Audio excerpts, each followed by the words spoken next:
Halo semuanya dan selamat datang di Potensi Produktif. Hari ini kita akan belajar tentang 15 cara untuk lebih produktif saat berada di rumah.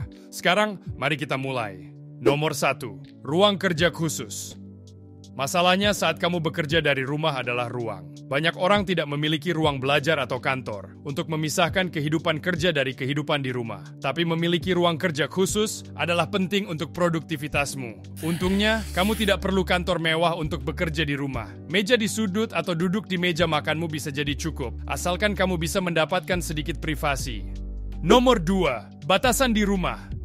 Orang lain bisa mengganggu. Keluargamu menginginkan perhatianmu. Temanmu datang tanpa memberitahumu. Kamu tidak pernah tahu kapan seseorang akan mengganggu pekerjaanmu. Jadi, bagaimana cara tetap produktif dengan banyak gangguan di rumah? Kamu perlu menetapkan batasan dengan orang-orang di hidupmu. Hanya karena kamu tidak berada di kantor, bukan berarti kamu tidak bekerja keras. Setiap kali mereka mengganggu alur kerjamu, mereka merusak produktivitasmu. Jadi duduklah bersama orang-orang di hidupmu dan jelaskan jadwal bekerja dari rumahmu. Jika kamu membuat batasanmu jelas, orang lain akan mengerti kapan kamu tersedia dan kapan tidak.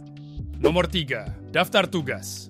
Di kantor, atasanmu memberitahumu apa yang harus kamu lakukan. Mereka membimbingmu ke arah yang tepat. Tapi, di rumah, kamu adalah bosmu sendiri. Kamu mengawasi dirimu sendiri. Jadi kamu harus menjadi jaring pengamanmu sendiri. Daftar detail akan mencegah hal-hal terlewat. Pada awal hari, buatlah daftar semua yang harus kamu lakukan. Kamu bisa mengatur daftar ini sesuai keinginanmu. Tapi pastikan semuanya ada di sana. Saat kamu menjalani hari, kamu akan kembali lagi dan lagi ke daftar ini. Coret setiap tugas yang sudah selesai. Lingkari hal-hal yang perlu kamu kerjakan kembali dan tambahkan tanggung jawab baru yang muncul di depanmu. Jika kamu membuat daftar yang rinci, kamu mungkin akan berhasil menyelesaikan lebih banyak daripada yang pernah kamu lakukan di tempat kerja. Nomor 4, aplikasi produktivitas. Saat kamu bekerja dari rumah, kamu bekerja sendirian, tetapi teknologi bisa menjadi partnermu. Manfaatkan sepenuhnya beragam aplikasi produktivitas yang tersedia di komputer dan ponselmu. Simpan catatanmu terorganisir di aplikasi seperti Evernote. Tetap fokus dan atasi stres dengan aplikasi seperti Flow. Saat ini, ada aplikasi untuk hampir setiap fungsi di tempat kerja. Beberapa sederhana dan mudah dipelajari, lainnya lebih rumit dan bermanfaat. Jadi temukan sekumpulan aplikasi yang cocok untukmu. Dengan sedikit latihan, aplikasi ini akan memberikan dorongan produktivitas yang sangat dibutuhkan. Nomor 5, ambil jam makan siang. Apakah kamu mengambil istirahat terjadwal di rumah? Di tempat kerja, kamu didorong untuk beristirahat. Misalnya, kamu selalu mengambil istirahat makan siang di tengah hari. Ketika kamu beristirahat makan siang, kamu tidak hanya makan, tetapi juga menyegarkan otakmu. Kamu memberikan waktu istirahat dan pemulihan selama 1 jam. Dengan begitu, ketika kamu kembali bekerja, kamu merasa segar dan termotivasi. Jika kamu bekerja dari rumah, manfaatkan istirahat terjadwal ini. Paksa dirimu untuk beristirahat makan siang setiap hari. Jangan memotong waktu makan siang atau menundanya. Makan siang selama 1 jam penuh dan manfaatkan waktu luangmu. Setelah istirahat makan siangmu selesai, kamu mungkin akan melihat peningkatan produktivitas. Otakmu membutuhkan waktu itu untuk mengatur ulang dan fokus. Setelah makan siang, kamu bisa langsung kembali bekerja dengan penuh semangat dan motivasi. Nomor 6, berpakaian untuk bekerja. Pakaian apa yang kamu kenakan untuk bekerja? Bahkan jika kamu tidak mengenakan setelan dan gaun di kantor, kamu tetap meluangkan waktu untuk bersiap setiap hari untuk bekerja. Kamu ingin memberi kesan yang baik. Kamu peduli tentang bagaimana rekan kerja dan atasanmu melihatmu. Ketika kamu bekerja dari rumah, tidak ada orang di sana untuk melihat penampilanmu. Kamu bisa berpakaian piyama, dan tidak ada yang akan tahu perbedaannya. Sayangnya, otakmu tahu perbedaannya. Bekerja dengan piyama adalah cara bagus untuk merusak produktivitasmu. Jika kamu ingin menyelesaikan lebih banyak pekerjaan, berpakaianlah seperti seseorang yang produktif dan sukses. Karena pakaianmu bisa memperdaya otakmu untuk bekerja lebih keras. Jadi siapkan dirimu di pagi hari, baik kamu pergi ke kantor atau tinggal di rumah saja.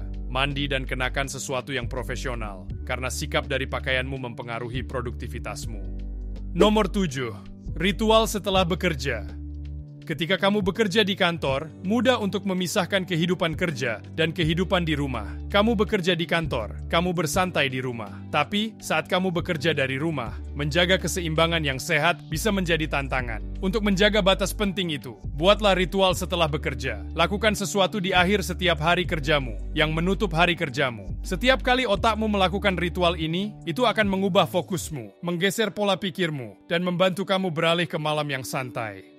Nomor 8. Kendalikan ponselmu.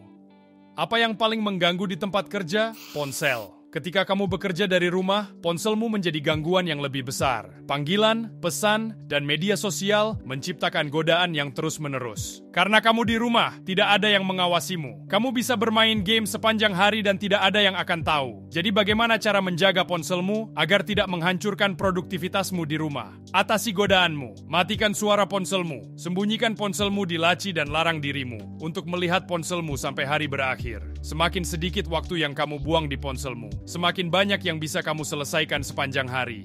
Nomor 9. Batasi gangguan. Ponselmu bukan satu-satunya godaan yang mempengaruhi pekerjaanmu. Kemungkinan besar, kamu terpengaruh oleh puluhan gangguan setiap hari. Ketika kamu bekerja dari rumah, kamu rentan terhadap gangguan yang tidak akan pernah mempengaruhimu di tempat kerja. Menonton TV, misalnya. Kamu tidak bisa menonton TV di kantor. Di rumah, kamu bisa menonton TV selama berjam-jam, karena produktivitasmu sepenuhnya dalam kendalimu. Ini adalah tanggung jawabmu, untuk tetap disiplin ketika tidak ada yang mengawasi. Matikan TV, matikan Wi-Fi jika perlu. Seperti ponselmu, batasi aksesmu ke gangguan-gangguan ini. Jika tidak, kamu mungkin akan kesulitan untuk produktif di rumah. Nomor 10. Keluar rumah. Ketika kamu bekerja dari rumah, kamu jarang meninggalkan rumah. Mejamu mungkin hanya beberapa langkah dari tempat tidurmu. Kamu dengan mudah bisa menghabiskan sehari penuh di satu ruangan, tapi tetap berada di dalam rumah bisa menghambat motivasimu. Sepanjang hari, sisihkan waktu untuk terlibat dengan dunia luar. Berjalan-jalanlah, nikmati sinar matahari, rasakan hembusan angin. Kamu tidak harus melakukan sesuatu yang berat atau olahraga. Kamu bisa saja berdiri di luar selama 10 menit, jika itu yang kamu inginkan. Dengan hanya mengubah lingkunganmu, kamu bisa mengubah pandanganmu. Kamu bisa mengisi hari dengan semangat. Kamu bisa menyegarkan pikiranmu ketika terjebak dalam rutinitas. Jadi luangkan beberapa menit di luar rumah. Otakmu akan berterima kasih. Nomor 11. Tingkatkan alat kerjamu. Di rumah, alur kerjamu membuatmu tetap termotivasi dan terorganisir sepanjang hari. Tapi kamu tidak bisa membangun alur kerja yang stabil dan produktif tanpa alat yang tepat. Rumahmu tidak dilengkapi dengan alat dan fasilitas yang sama seperti kantor. Jadi menjadi tanggung jawabmu untuk membeli alat yang tepat untuk membantu pekerjaanmu. Bukan hanya alat-alatmu akan meningkatkan kualitas pekerjaanmu, tetapi juga akan meningkatkan produktivitasmu. Tidak ada yang lebih membuat frustrasi daripada komputer lama yang bermasalah menghalangi pekerjaanmu. Kamu ingin menyelesaikan tugas, tetapi alatmu tidak cocok untuk pekerjaan itu. Investasikan dalam hal-hal penting untuk gaya hidup bekerja dari rumahmu. Dapatkan komputer yang baik, kursi yang nyaman, dan apapun yang kamu gunakan setiap hari. Setelah kamu memiliki alat yang tepat, produktivitasmu akan muncul secara alami. Nomor 12. Aturan 3. Apakah mejamu berantakan? Banyak orang membersihkan mejanya di tempat kerja, tetapi mejamu di rumah mungkin berantakan. Untuk menjaga ruang kerjamu tetap bersih, gunakan aturan 3. Hari ini, letakkan 3 item di tempatnya. Besok, lakukan 3 lagi. Ulangi proses ini setiap hari, dan ruang kerjamu tidak hanya akan terlihat rapi, tetapi tetap rapi. Nomor 13. Titik awal. Di kantor, kamu mulai bekerja pada waktu yang sama setiap hari. Ketika kamu bekerja dari rumah, kamu tidak berada dalam jadwal yang pasti. Kamu bisa menghabiskan beberapa menit ekstra di tempat tidur. Kamu mungkin terganggu oleh teman sekamar atau anggota keluarga. Hari kerjamu mungkin dimulai pukul 8 pagi hari ini dan pukul 11 pagi besok. Tetapi kebiasaan buruk ini bisa merusak produktivitasmu. Siklus kerjamu berfungsi seperti siklus tidurmu. Otakmu ingin bangun pada waktu yang sama setiap hari. Demikian juga, otakmu ingin mulai bekerja dengan jadwal yang konsisten. Jika kamu mulai bekerja pukul 9 di kantor, lakukan hal yang sama di rumah. Semakin konsisten kamu, semakin produktif dan siap otakmu. Nomor 14. Titik berhenti. Mulai hari kerjamu dengan jadwal dan hentikan hari kerjamu dengan jadwal. Ketika kamu bekerja dari rumah, mudah untuk bekerja lembur. Kamu mungkin bekerja 15 menit tambahan untuk menyelesaikan satu tugas lagi. Tapi satu tugas menjadi 2, hingga tiba-tiba kamu menghabiskan seluruh malam. Kebiasaan buruk ini akan merampas waktu istirahatmu. Kamu perlu beristirahat di antara hari kerjamu agar dapat berperforma sebaik mungkin. Seberapapun kamu ingin terus bekerja, pertahankan jadwalmu. Berhentilah bekerja pada waktu yang sama setiap hari dan nikmati malammu tanpa stres. Nomor 15. Suara latar belakang. Apakah kamu suka suara latar belakang saat bekerja? Tidak ada yang salah dengan suara latar belakang, selama suara itu tetap berada di latar belakang. Jika kamu suka suara latar belakang, jangan menonton TV atau mendengarkan lagu favoritmu. Sebaliknya, putarlah sesuatu yang tenang dan tidak mengganggu. Misalnya, musik yang menenangkan dan pemandangan suara bisa mengisi keheningan tanpa mencuri perhatianmu. Jadi temukan alternatif yang menenangkan yang sesuai untukmu. Jangan lupa subscribe dan komen video apa yang ingin kalian lihat selanjutnya. Kalau kamu suka konten yang membuat dirimu lebih pintar, cek video kita yang lainnya.